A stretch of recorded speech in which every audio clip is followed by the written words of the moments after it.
நமக்கு பிடிச்சவங்க கிட்ட நம்ம அதிகமாக எதிர்பார்க்கறது ரொம்ப பெருசா எதுவும் இல்லை. இதோ இந்த வரிகளை மட்டும்தான். கேட்கலாமா?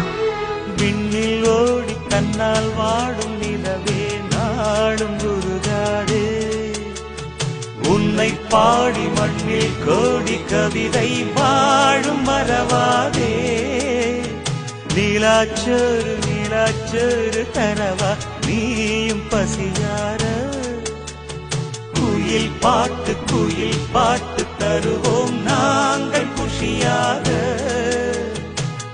வானவில்லும் தானிறங்கி பாய் போடுமே நீயும் தூங்க, ஆடும் மயில் தோகையெல்லாம் தாலாட்டியே காற்று வீச. தேவ கன்னியே தேவதென்றனை தன்னாலே வெள்ளி நிலவே வெள்ளி